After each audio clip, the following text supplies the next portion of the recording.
할렐루야, 반갑습니다. 오늘이 대림절의 마지막 주간이네요. 그래서 오는 주간에 우리 성탄절도 있고요. 현수막처럼 여러분 11시에 예배 많이 오셔서 또 성탄에 감사하는 예배를 드렸으면 좋겠습니다. 여러분 대림절의 뜻이 무엇인지 아십니까? 대림절, 기다릴 때 임할임. 대강절하고 똑같아요. 대강절도 똑같은 의미인데 기다릴 때 임할임. 즉 다시 말해서 대림절이라는 것은 우리를 구원하신 구주가 이 땅에 오심을 기다리는 그런 것이 바로 대림절의 의미입니다. 그런데 여러분 다시 오실 주님을 기다리고 계십니까? 예, 아멘. 조금 작은 것 같아요. 다시 한번 첫 시작부터 강해야 됩니다. 주님이 다시 오실 것을 믿고 기다리고 계십니까?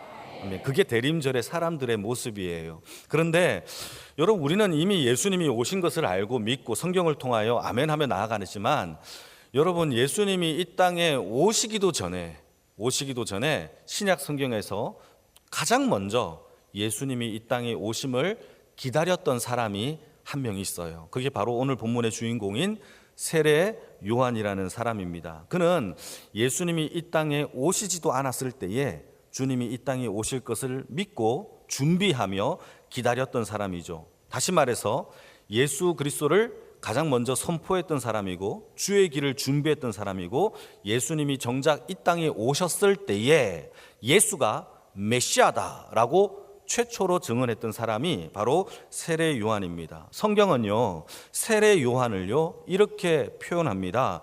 여자가 낳은 사람 중에서 가장 위대한 사람이다. 한번 읽어볼까요? 누가복음 7장 28절입니다. 같이 읽겠습니다. 시작. 여자가 낳은 자 중에 요한보다 큰 자가 없도다. 여기까지. 여러분 요한보다 큰 자가 있어요, 없어요? 없다라고 성경은 증언할 만큼 세례 요한이 위대한 사람이다라고 성경은 기록하고 있어요. 뿐만 아니라 세례 요한은요 그 출신이 제사장의 출신이에요. 아버지 사가랴가 제사장 출신이에요. 그러면 민수기 율법에 의거된 걸로 볼 때에 나이가 30세가 되면 이 사가랴의 아들 이 세례 요한도 어디로 가야 되느냐? 성전에 들어가서 제사장의 옷을 입고 성전의 일을 해야 하는 것이 율법상 마땅한 일이에요. 그럼에도 불구하고 세례 요한이 성전으로 간 게 아니라 오늘 본문을 보게 되면 광야로 갔다라는 것을 우리는 알 수 있죠. 그것에서 무엇을 했느냐? 예수님이 오시는 것을 그 길을 준비하는 삶을 살았다라는 것이죠. 여러분 그리고 또 주목을 해보게 되면 제사장들은요 그가 먹었던 음식들이 무엇이냐 하면 여기에 기록되고 있는 내용을 보면 제사장은요 번제를 드리고 난 다음에 그 양의 고기를 이 제사장의 목으로 주었단 말이에요. 기름진 고기가 그들의 목이에요. 먹을 수 있는 목이에요. 그리고 화려한 제사장의 옷을 입어야 되죠. 그럼에도 불구하고 세례 요한이 성경에 기록되기를 이 음식까지도 기록하고 옷도 기록한 걸 보게 되면 이 세례 요한은 화려한 제사장의 옷을 거부하고 또 기름진 음식 양의 고기를 거부하고 그가 낙타 틀옷을 입고 뿐만 아니라 석청과 메뚜기를 먹으면서 광야의 삶을 살았다라는 것이 그가 살아갔던 삶의 방식이에요. 그러니까 이런 거죠. 제가 말로만 설교하고 이렇게 살아라가 아니라 세례 요한은 진짜 자기의 삶의 모습으로 광야로 가서 그 삶으로 실천해냈다라는 것이 성경에서 말하고 있는 예수를 기다리는 자의 모습임을 설명하고 있는 거예요. 그리고 성경에 기록된 것을 보게 되면 말라기가 구약 성경의 마지막 책이에요. 그리고 마태복음이 신약 성경의 첫 책이에요. 그 사이에 400년이라는 기간이 흘러요. 그런데 이 400년이라는 기간 동안에 어떤 선지자, 어떤 예언자, 어떠한 말씀도 선포된 게 없어요. 400년 동안에. 그리고 이 400년의 침묵을 깨고 처음으로 신약에 최초의 선지자로 등장하는 사람이 누구냐?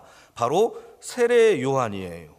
400년 동안에 말씀이 없다가 이제 400년 만에 처음으로 하나님이 주신 말씀을 다시 선포하게 하신 그 메신저가 바로 사도 세례 요한이라는 것이죠. 여러분 사도행전은요 이 세례 요한을 이렇게 설명합니다. 어떻게 설명하느냐? 하나님이 보내신 400년 만에 보내신 말씀이 곧 세례 요한이고, 그가 선언했던 메시지, 메신저의 내용이 뭐냐? 바로 복음이었다라고 성경은 얘기합니다. 한번 읽어볼까요? 사도행전 10장 36절에서 37절 같이 읽겠습니다. 시작. 만유의 주 되신 예수 그리스도로 말미암아 화평의 복음을 전하사 이스라엘 자손에게 보내신 말씀 곧 요한이 그 세례를 반포한 후에 갈릴리에서 시작하여 온 유대에 두루 전파된 그것을 너희도 알거니와. 여러분, 성경에서 뭐라고 얘기하느냐? 사도행전은요, 예수님이 이 땅에 오시기 전에 하나님이 보내신 말씀이 곧 세례 요한이고, 그가 증언했던 그 메시지의 내용이 평화의 복음, 만유의 주 그리스도의 평화의 복음을 증거했다. 이것을 시작으로 온 유대와 모든 나라에 복음이 전파되었다라고 성경은 설명하는 것이죠. 여러분, 세례 요한이 굉장히 중요한 인물 중에 하나예요.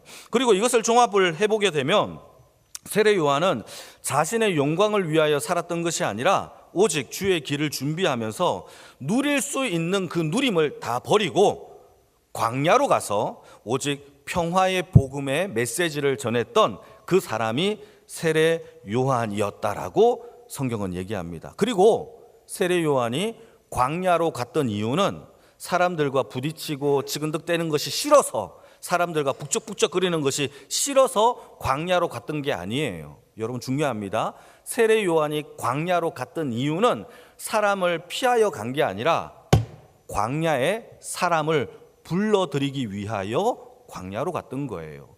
그의 삶 가운데 주의 길을 준비하는 자의 삶의 모습이 뭐냐? 우리가 먼저 처음에 광야로 가야 하는 모범을 첫 번째로 보여줬던 사람이 세례 요한입니다. 실제로 수많은 사람들이 세례 요한의 외치는 그 소리를 듣기 위하여 광야로 찾아갑니다. 첫째, 광야로 찾아가서 그에게 세례를 받고 그의 앞에, 하나님 앞에 자기의 죄를 회개하고 자복하는 일들이 실제적으로 세례 요한의 사역 가운데 핵심이에요. 한번 읽어볼까요? 여러분, 마가복음 1장 오늘 본문입니다. 3절에서 5절 여러분들이 한번 읽어주세요. 시작.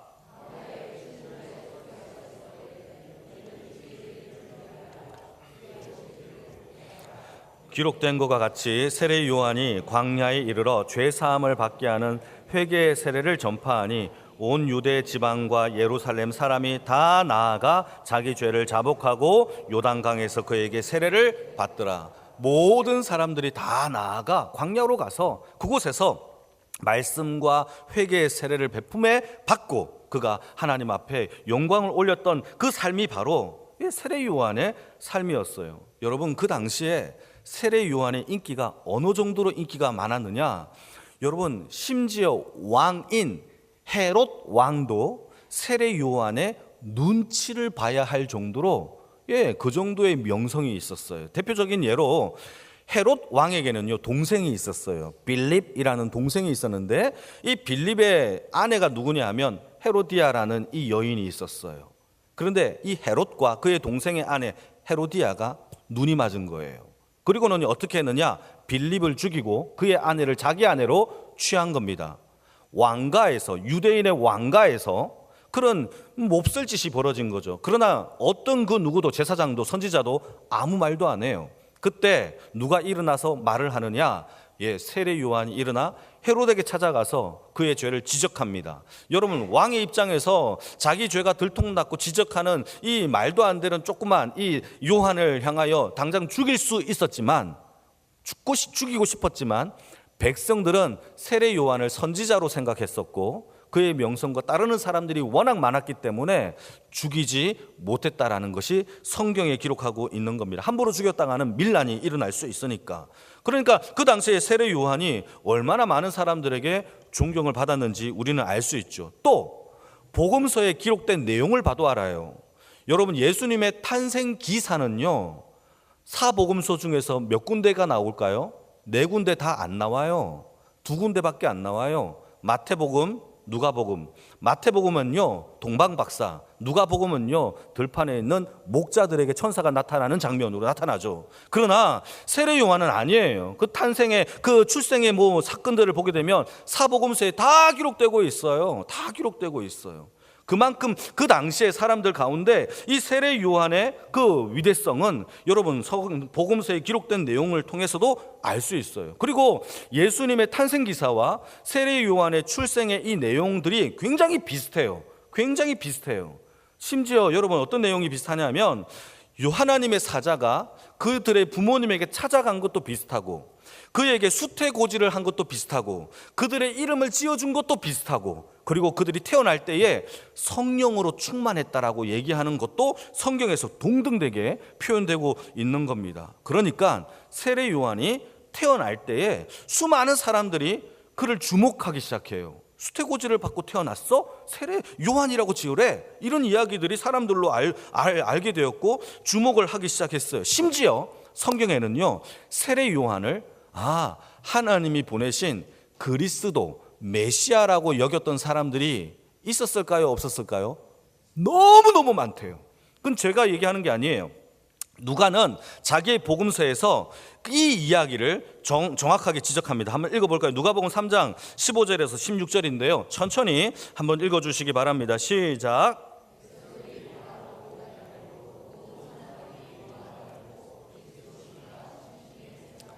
요한이 모든 사람에게 대답하여 이르되 나는 물로 너희에게 세례를 베풀거니와 나보다 능력이 많으신 이가 오시나니 나는 그의 신발끈을 풀기도 감당하지 못하겠노라. 그는 성령과 불로 너희에게 세례를 베푸실 것이요.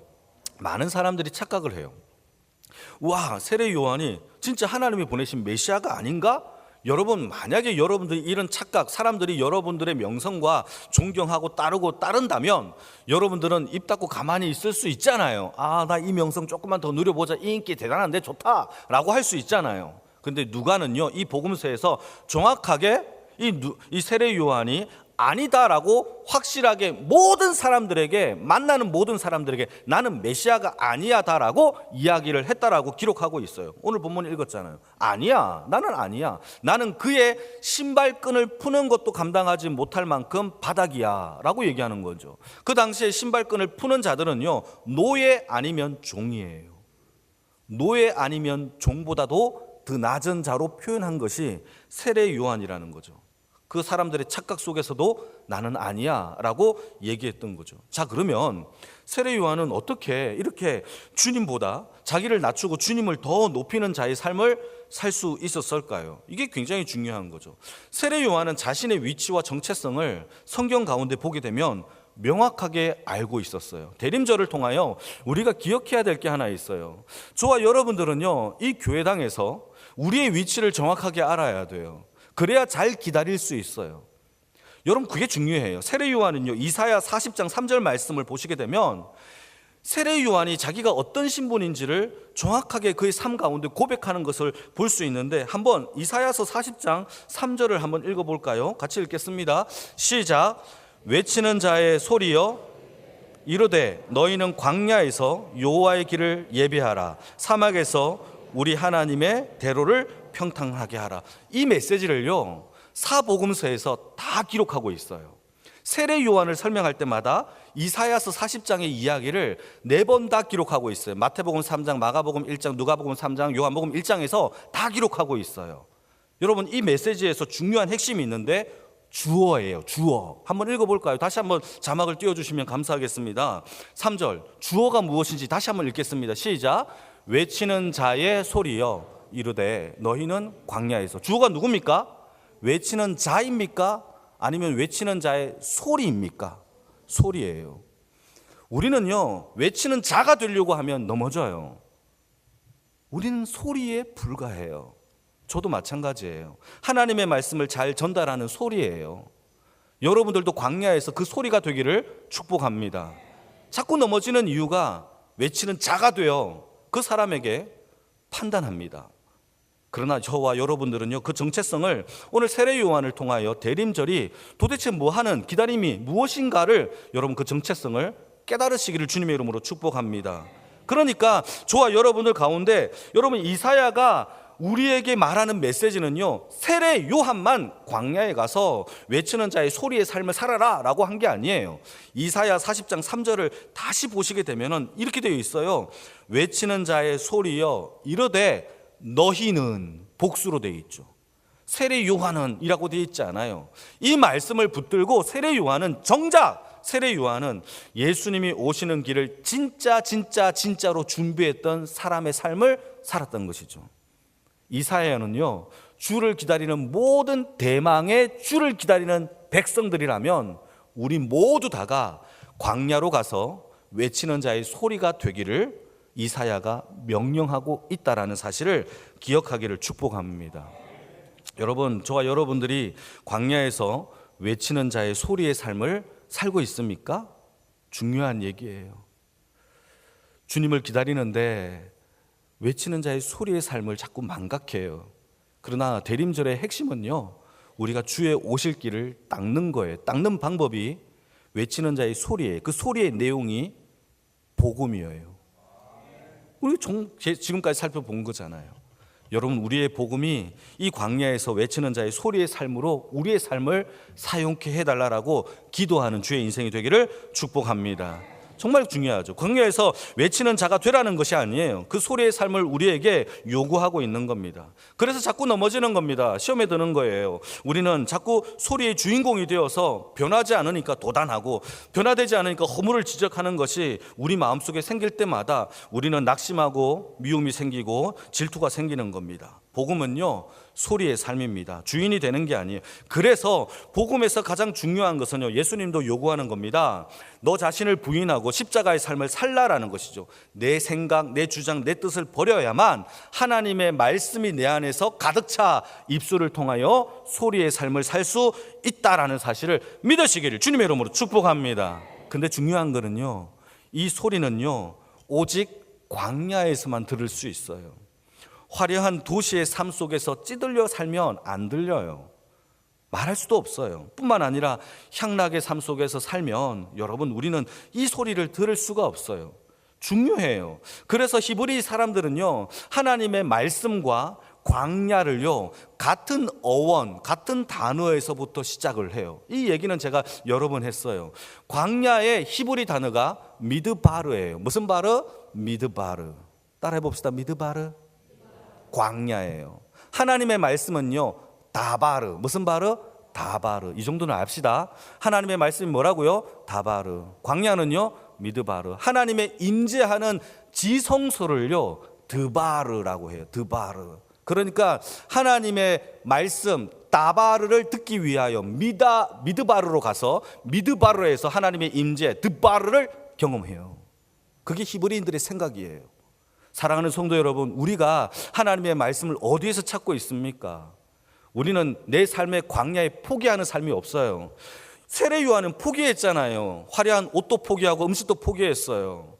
그래서 광야로 갔어요. 포기하지 않는 삶은 광야가 아니에요. 광야는요, 정말 윌더니스에 가서 그냥 사막으로 가라는 얘기가 아니에요. 우리의 삶 가운데 내 삶을 포기할 수 있는 그 자리가 바로 광야의 자리인 줄 믿습니다. 누구를 위하여? 주를 위하여, 복음을 위하여. 그 자리가 광야예요. 그 자리에서 하나님의 말씀을 듣고 거기에서 드바르, 하나님의 말씀의 임재를 경험하는 주의 백성이 되어지기를 축복합니다.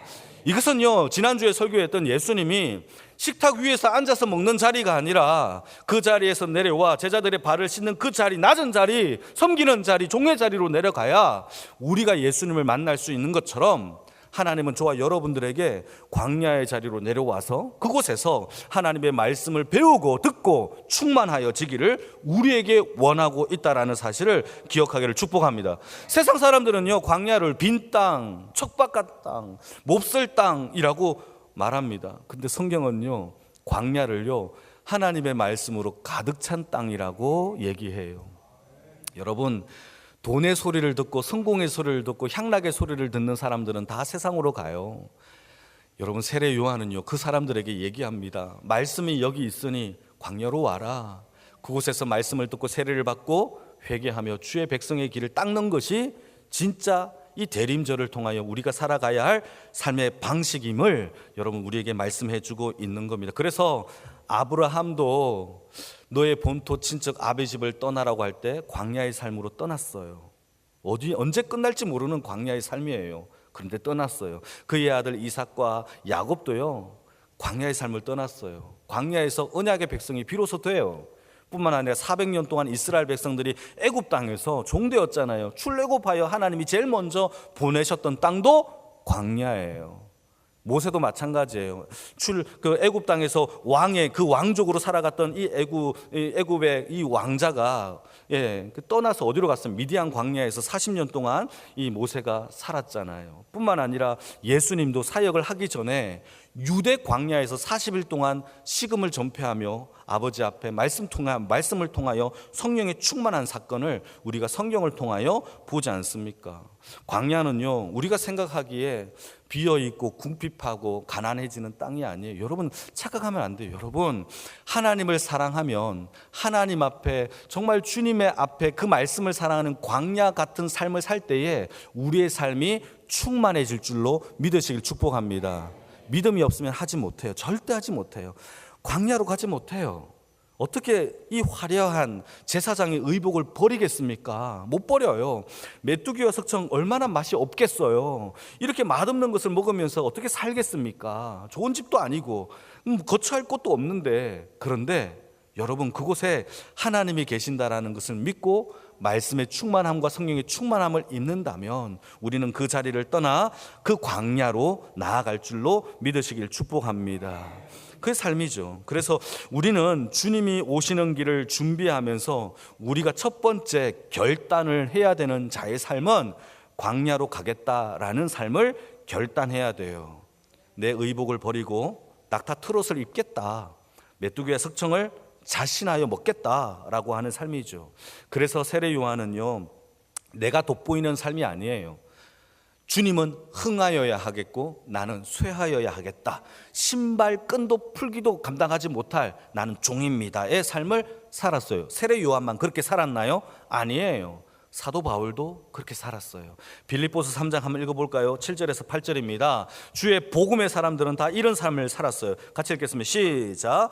그러나 무엇이든지 내게 유익하던 것을 내가 그리스도를 위하여 다 해로 여길 뿐더러 또한 모든 것을 해로 여김은 내 주 그리스도 예수를 아는 지식이 가장 고상하기 때문이라. 내가 그를 위하여 모든 것을 잃어버리고 배설물로 여김은 그리스도를 얻고, 내가 그리스도를 얻을 수만 있다면 나는 모든 것을 다 버리겠다. 아니, 배설물, 설교 시간에 얘기하기가 좀 그렇지만 똥으로 여기겠다 이렇게 얘기한 거예요. 여러분 이것이 얼마나 위대한 고백입니까? 여러분 이러한 고백이 주의 길을 준비하는 광야에서 외치는 자의 소리의 삶을 살 줄로 믿습니다. 베드로도 마찬가지예요. 베드로가 주님을 만나 내가 너를 사람을 낚는 어부로 만들어 주겠다라고 하자, 나를 따라와 라고 하는 순간 어부의 직업이 배와 그물이 핵심이에요. 그걸 버린다라는 거는요, 내 생계 수단을 버리겠다라고 하는 거죠. 생계 수단을 버리면서까지 주님을 따라갔어요. 그게 바로 베드로죠.